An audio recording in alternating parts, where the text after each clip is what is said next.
মুম্বাইয়ের এলবিএস রোডে ভেঙে পড়ল মেট্রোর নির্মীয়মান পিলার। এই ঘটনায় একজনের মৃত্যু হয়েছে, আহত হয়েছেন 4 জন। আহতদের মধ্যে এক মহিলা এ রাজ্যের বাসিন্দা। আর অন্যদিকে মুম্বাইয়ের মেট্রোর নির্মীয়মান পিলার বিপত্তি কেন্দ্রকে কটাক্ষ তৃণমূলের।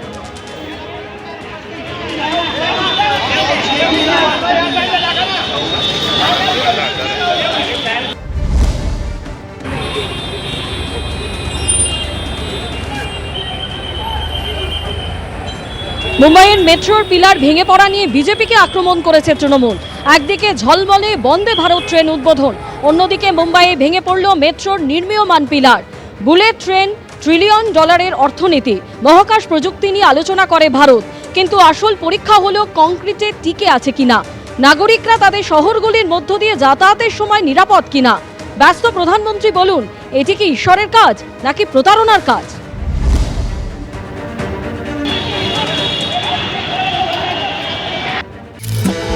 নির্বাচন যত এগিয়ে আসছে ততই রাজনৈতিক চাপানুতোর, রাজনৈতিক দরজা শোনা যাচ্ছে ব্যারাকপুরের রাজনৈতিক মহলে। সরকারি দল যারা আছে দায় তো অবশ্যই তাদের উপরে বর্তাবে। এখন ক্রাইম রেটটা যদি আগে 100 থাকতো, তাহলে এখন ক্রাইম রেট হচ্ছে 2-3% ম্যাক্সিমাম। প্রতিদিন তৃণমূলের মদতে তাদের খুন সন্ত্রাস চলছে। কি বলছেন এখানকার মানুষজন সোচ্চারে? তারা কি বা বলছেন ফিস করে? শোনার চেষ্টা করব সেই সব কিছুই, কান পাতবো ব্যারাকপুর অঞ্চলে। তাহলে চলুন ঘুরে দেখি ব্যারাকপুর। উন্নয়ন তো নেই, উন্নয়নের নামে চুরি জোচ্চুরিটা বজায় রয়েছে। যে কোনো কাজ করতে গেলে যে কোনো গুন্ডার সাহারা নিতে হবে, ব্যারাকপুর অঞ্চলে না নেতার সাহারা নিতে হবে। কিছু না করতে পারলে তাহলে পুলিশ দিয়ে আপনাকে জেল খাটতে হবে। এখানকার পরিস্থিতি কিন্তু খুব ভালো। ব্যারাকপুর অঞ্চলে তো সেরকম কিছু নেই, অ্যাডমিনিস্ট্রেশন বলতে কিছু নেই। ব্যারাকপুর শিল্পাঞ্চলে উজ্জ্বল ভবিষ্যৎ আছেই।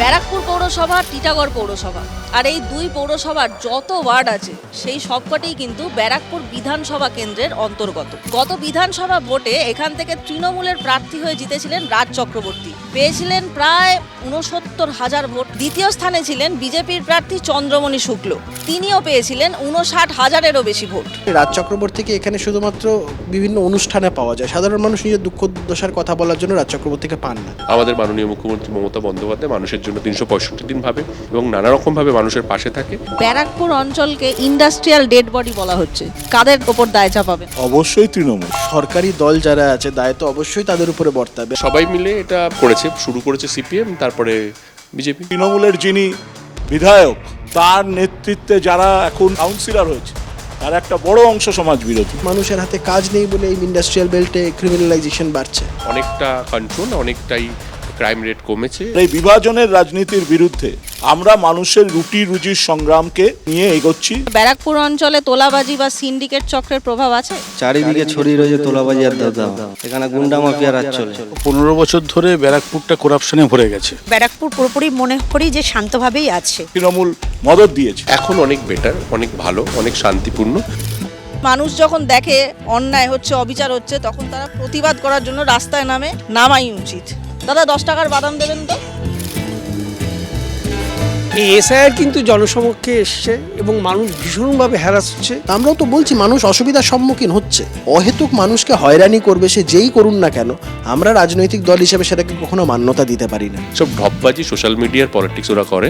বেসিক্যালি ওদের কোনো কাজ নেই মানুষকে বিচলিত করা, মানুষকে বিব্রত করা। এটা কিন্তু একটা ব্যাড ডিমার্কেশন হবে। 2011 থেকে টিল আজকের ডেট অব্দি অন্তত বিগত 14-15 বছরে ব্যারাকপুর একটা জঞ্জালযুক্ত শহর হয়ে গেছে। এডুকেশন ফিল্ড এবং যে সমস্ত সেক্টরগুলো আছে যেখানে কিন্তু ম্যান পাওয়ারটা লাগেই, সেক্ষেত্রে সেই কর্মসংস্থানগুলো তো রয়েছে। আগের বছরের ডিসেম্বর মাসে প্রায় 4খানা কারখানা বন্ধ হয়ে গিয়েছে। এই বিষয়ে দায় কাদের ওপর বর্তায় বলে আপনার মনে হয়? সম্পূর্ণটা এই রাজ্যের শাসক দল যারা, যেখানে কলকারখানার জমি পাচ্ছে সেখানটা রিয়েল এস্টেটের প্রজেক্ট করবে, পয়সা করি কামাবে। কেন্দ্রীয় সরকারও এর জন্য দায়ী, এর জন্য আমাদের রাজ্য সরকারও দায়ী। শ্রমিকদেরকে ডিপ্রাইভ করে, মালিকদের সাথে একটা গোপন আতাত করে শাসক দলের নেতারা শুধু নিজেদের পকেট ভরতে ব্যস্ত। মোদি আর দিদির সেটিং সমস্তটা মালিকদের স্বার্থে। যখন নির্বাচন আসে তখন এরা বলে চটকল খুলে দেবো, আর তারপরে সব চটকলগুলো বন্ধ হয়ে যায়। সিপিএম এর সময় এদেরকে ডেট করে দেওয়া হয়, তারপরে আরো বেশি শেষ করে দিয়েছে সেন্ট্রাল গভর্নমেন্ট, যারা পাটের দাম বাড়িয়ে দিয়েছে। একটাই ইস্যু দুর্নীতি। ইন্টারনাল অনেক রকম কারণ হতে পারে, সেই কারণগুলো সব জট খুলে যাবে। আগামীতে কিন্তু সবকিছুই চালু হবে। ব্যারাকপুর পুরোপুরি মনে করি যে শান্তভাবেই আছে। রাস্তা প্রচন্ড আগের থেকে অনেক ভালো রাস্তাঘাট হয়েছে। আমরা সেফটি আছি। আগে যে অভাবটা ছিল সোসাইটিতে আজকে কিন্তু সেই অভাবটা নেই। ব্যারাকপুরকে এইভাবে আর কেউ চিনতে পারে না।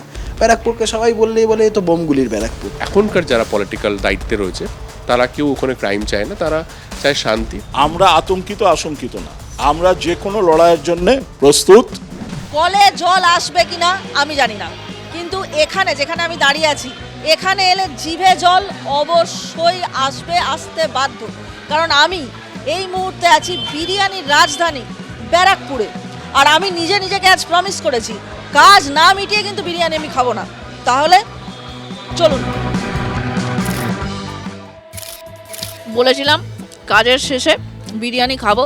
আমি আবার কথা রাখতে খুব ভালোবাসি, বিশেষ করে খাবার সংক্রান্ত কথা দিলে তো আমি রাখি। কিন্তু বিষয়টা হচ্ছে এই বিরিয়ানি খাওয়ার একটা বিশেষ কারণ আছে, জানেন? কারণটা হচ্ছে যেহেতু আজ আমি একজন সাংবাদিক, ইউটিউবার, কন্টেন্ট ক্রিয়েটারের পরিচয় ছাড়িয়ে আজ আমি একজন সাংবাদিক, তাই আমি খবর নিতে এসেছিলাম যে বিরিয়ানি হওয়ার আগে ঘি ঢালা হয় না বিরিয়ানি হয়ে যাওয়ার পর ঢাকনা খুলে ওপর দিয়ে হাত ঘুরিয়ে ঘি ঢালতে হয়।